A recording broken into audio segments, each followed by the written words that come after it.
दोस्तों, इन दिनों हर जगह सिर्फ और सिर्फ राम मंदिर की ही चर्चा है।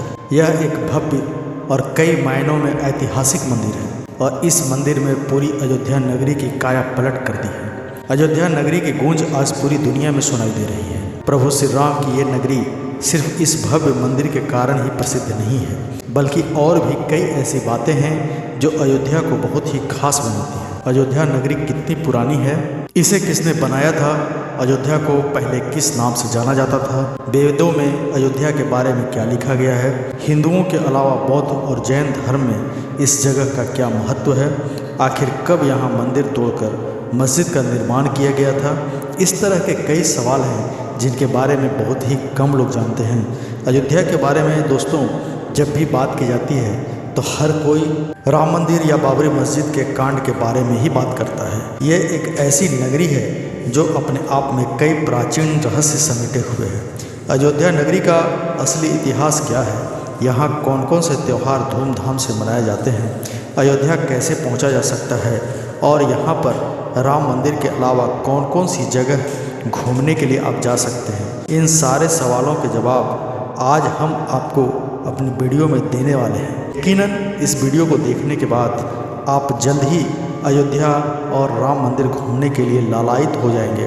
तो चलिए बिना देरी किए प्रभु श्री राम का नाम लेते हुए अपनी आज की वीडियो शुरू करते हैं। राम मंदिर के बाद यहाँ पर हर साल 2 करोड़ टूरिस्ट आने का अनुमान लगाया जा रहा है। इससे लोग रोजगार की तलाश में शहर की ओर जाएंगे। अयोध्या शहर उत्तर प्रदेश के अयोध्या जिले का प्रमुख केंद्र है। पहले जिले को फैजाबाद के नाम से जाना जाता था, लेकिन साल 2018 में योगी आदित्यनाथ ने जिले का नाम बदलकर अयोध्या कर दिया था।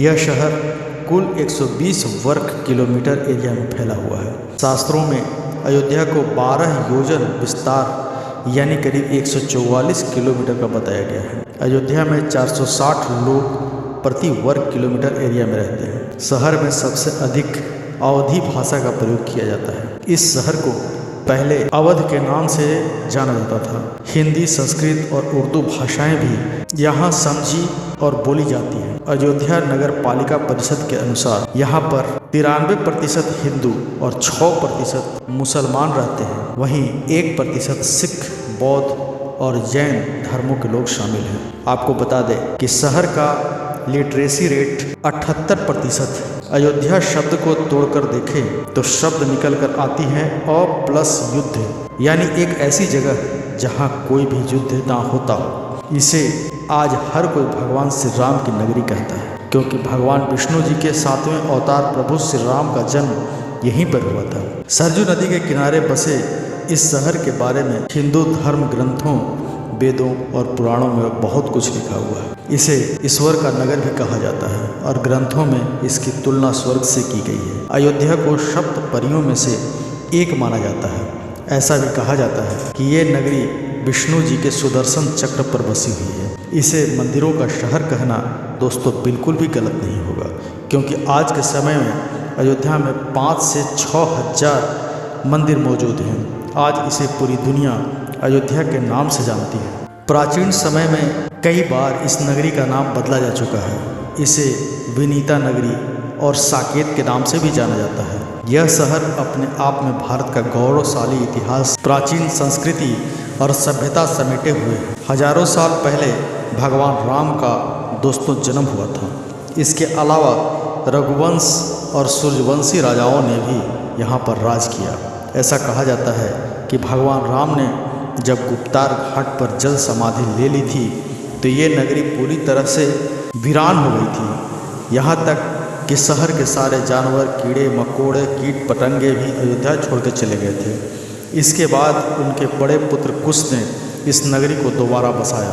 अयोध्या एक समय पर कौशल साम्राज्य की राजधानी हुआ करता था। मध्यकालीन युग में अयोध्या पर कन्नौज और गुप्त वंश के राजाओं ने शासन किया। 7वीं सेंचुरी में चाइनीज ट्रेवलर यू सांग भारत आया था। उसने अपनी किताब में लिखा है कि अयोध्या उस समय 20 से अधिक मठ और करीब 3000 भिक्षुक रहा करते थे। भगवान बुद्ध और भगवान महावीर ने अपने जीवन का कुछ समय अयोध्या में व्यतीत किया था। जैन धर्म के 5 तीर्थंकरों का जन्म अयोध्या में ही हुआ था। इसलिए जैन अनुयायियों के लिए भी यह जगह एक पवित्र नगरी मानी जाती है। अयोध्या में सरजू नदी के किनारे 1 दर्जन से भी अधिक घाट बने हुए हैं। सरजू नदी कोई साधारण नदी नहीं है, बल्कि इसे काफ़ी पवित्र माना जाता है। अयोध्या आने वाला हर शख्स राम मंदिर जाने से पहले इस नदी में स्नान जरूर करता है। खुद भगवान राम ने भी इस नदी में स्नान किया था। सरजू नदी में स्नान करने से सारे पाप धुल जाते हैं और सभी धर्मों की यात्रा के बराबर पुण्य मिलता है।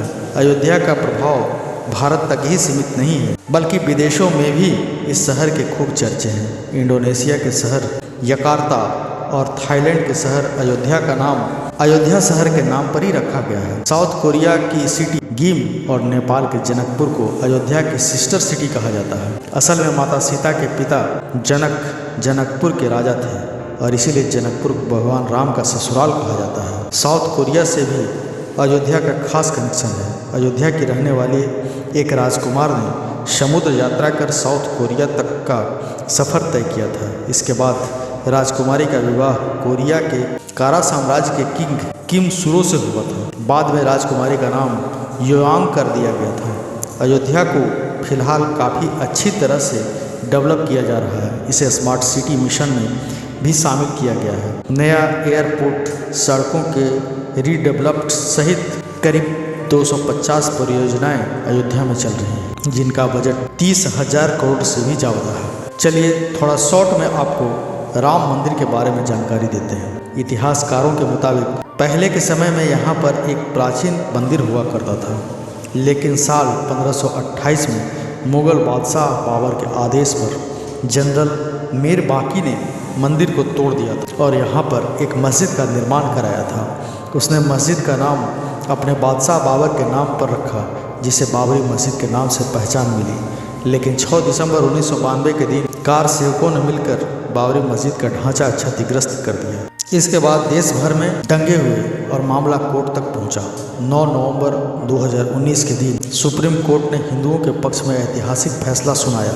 2.77 एकड़ की विवादित जमीन हिंदू समुदाय को सौंप दी गई, तो वहीं मुस्लिम समुदाय को अलग से 5 एकड़ जमीन सौंप दी गई, जहां पर जल्द ही मोहम्मद बिन अब्दुल्ला मस्जिद का निर्माण कराया जाएगा। ऐसा कहा जा रहा है कि इस मस्जिद की नींव भी पीएम नरेंद्र मोदी द्वारा ही रखी जाएगी। नरेंद्र मोदी जी ने 5 अगस्त 2020 को श्री राम मंदिर की नींव रखी थी। इस मंदिर को बनाने में हजारों कार सेवकों ने अपना सहयोग दिया था। 30 साल पहले ही मंदिर का ढांचा तैयार कर लिया गया था और उसी में कुछ बदलाव करके यह शानदार मंदिर बनाया गया है। इस मंदिर का छठा अलौकिक है। दूर से ही मंदिर की शोभा नजर आती है। मंदिर में प्रवेश के साथ ही एक असीम शांति का अनुभव होता है, मानो साक्षात भगवान राम के द्वार पर आ गए हों। तो ये थी अयोध्या के बारे में पूरी जानकारी। उम्मीद करते हैं आपको हमारी जानकारी ज़रूर पसंद आई होगी। वीडियो अच्छी लगी हो तो प्लीज़ लाइक और शेयर करना न भूलें और हाँ, चैनल को सब्सक्राइब करके बेल आइकन प्रेस करें। दोस्तों, अगले वीडियो में अपना बहुत ख्याल रखिएगा। Bye bye.